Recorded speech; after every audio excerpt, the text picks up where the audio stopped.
Assalamualaikum warahmatullahi wabarakatuh. Nama saya Santi Malayuni dengan NIM 114 Di video kali ini saya akan menjelaskan penafsiran tentang surah Al-Baqarah ayat 197 sampai 198. Untuk pertama kali saya akan membacakan surat tersebut.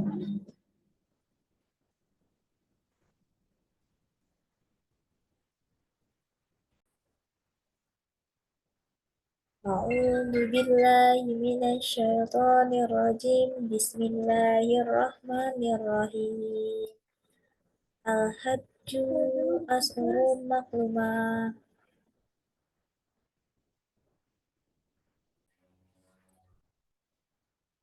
Faman farada fi fihinna al-hajj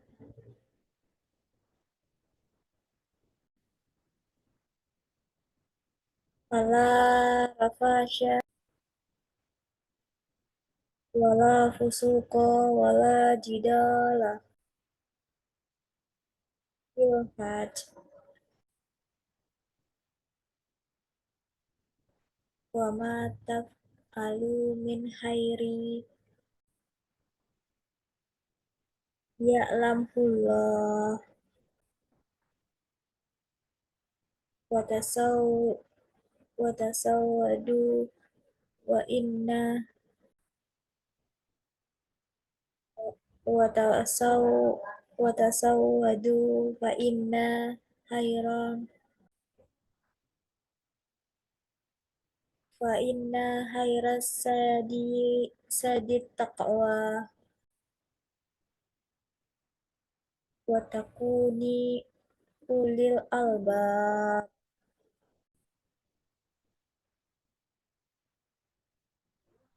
Laisa alaikum junahun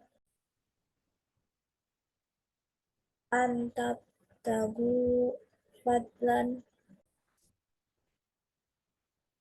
bikun za afattum min afar min afara fatim waskurullahi indal mas'aril haram waskuruhu kama hadakum wa in kuntum min qablihi laminat dolali. Sadaqallahu azim. Baiklah, saya akan menjelaskan tentang tafsiran perkata surah Al-Baqarah ayat 197. Yang pertama, Al-Hajju, artinya musim haji itu. Yang kedua, Ashurun, pada bulan-bulan. Maklumat, yang telah dimaklumi. Faman, barang siapa. Farada, mengerjakan. Fihinna, dalam bulan-bulan itu. Al-Hajj, ibadah haji. Wala rafasa, maka janganlah dia berkata jorok.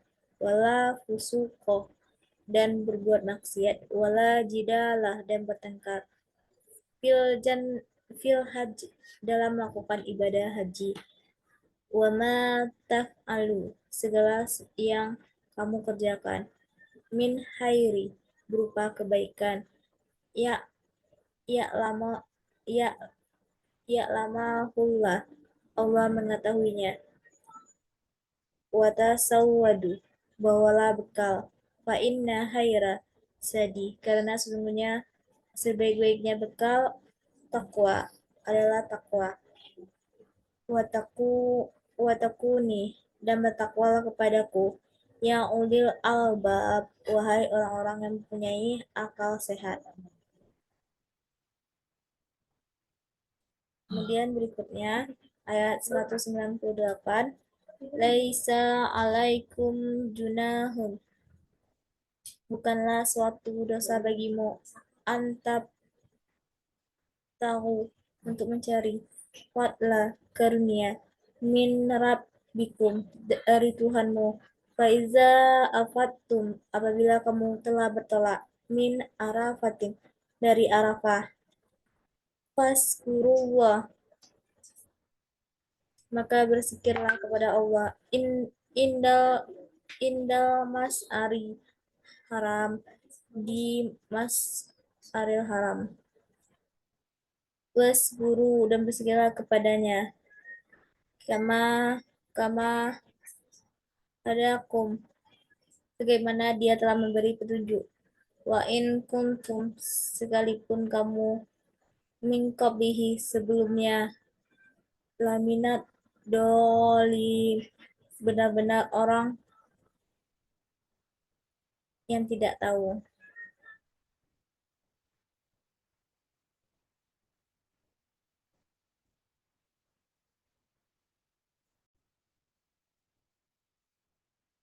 Jadi penafsiran dari ayat di atas ialah, yaitu musim haji itu pada bulan-bulan yang telah dimaklumin, yakni Syawal, Dzulqa'dah, dan Zulhijjah. Barang siapa yang mengerjakan ibadah haji dalam bulan-bulan itu, maka janganlah dia berkata jorok, rafas, itu perkataan menimbulkan birahi, perbuatan yang tidak senonoh atau hubungan seksual yang, jangan pula berbuat maksiat dan bertengkar dalam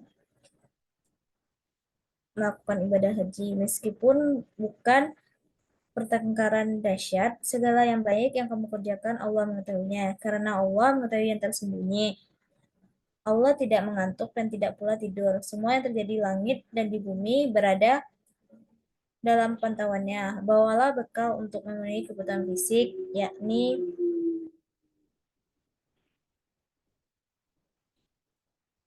eh,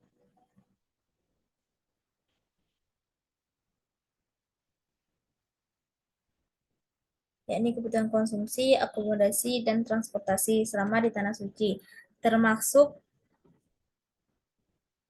juga bekal iman dan takwa untuk kebutuhan rohani, karena sesungguhnya sebaik-baiknya bekal adalah takwa, yakni mengerjakan yang diperintahkan dan meninggalkan yang dilarang oleh Allah.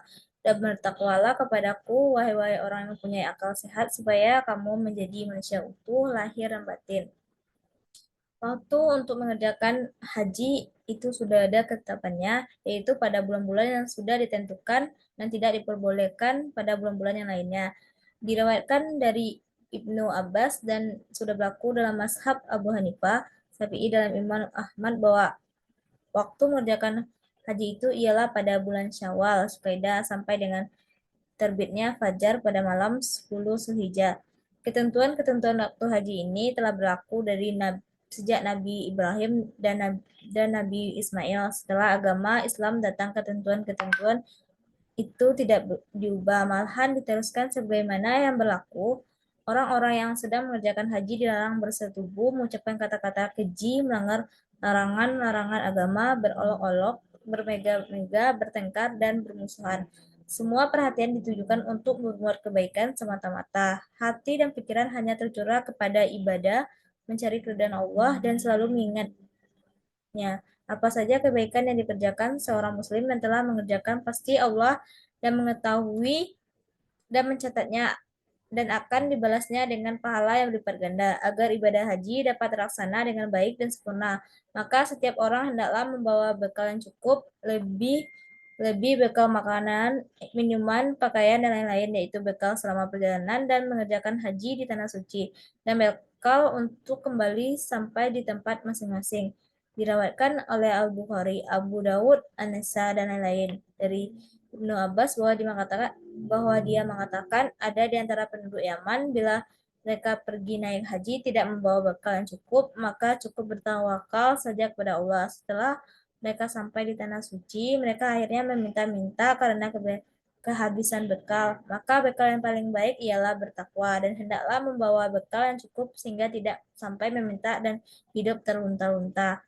Allah mengingatkan agar ibadah haji itu dikerjakan dengan penuh takwa kepada Allah dengan mengerjakan segala yang diperintahkannya dan meninggalkan segala yang dilarangnya. Dengan begitu akan dapat dicapai kebahagiaan dan keberuntungan yang penuh dengan ridho dan rahmat ilahi.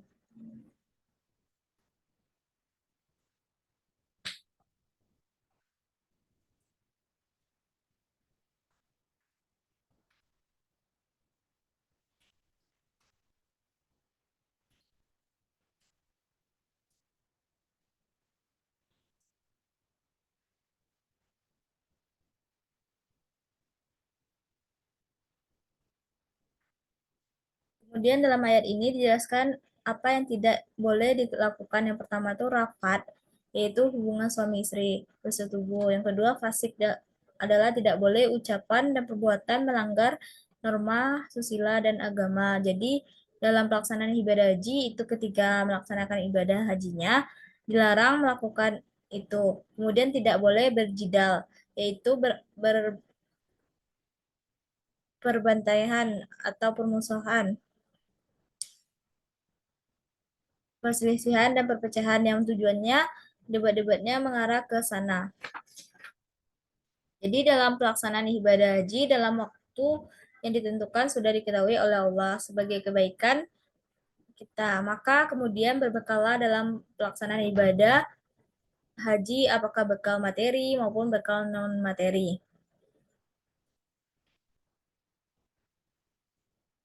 Kemudian pada ayat berikutnya menjelaskan bahwa dalam pelaksanaan ibadah haji itu ialah mencari karunia-Nya. Apabila kamu telah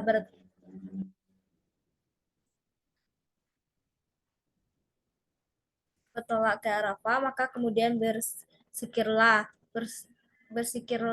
kamu kepada Allah. Ayat ini menjelaskan tentang dua persinggahan untuk banyak bersikir, yaitu wukuf di Arafah dilaksanakan siang sampai malam. Ini adalah rukun haji yang tidak boleh ditinggalkan. Kemudian Musdalifah malam sampai siang wajib walau sekejap. Jika ditinggalkan harus membayar membayar dam. Kemudian bersikirkan dengan 4 macam lidah, anggota tubuh, perlindungan hati melalui kesadaran. Kemudian dijelaskan sebelumnya adalah orang yang sesat, yaitu sebelum datang hidayah dari yang tidak tahu jalan yang benar menuju menuju, menuju Allah dan berhaji tidak semua ajarannya dan setelah diajarkan dengan petunjuk pelaksanaan ibadah haji.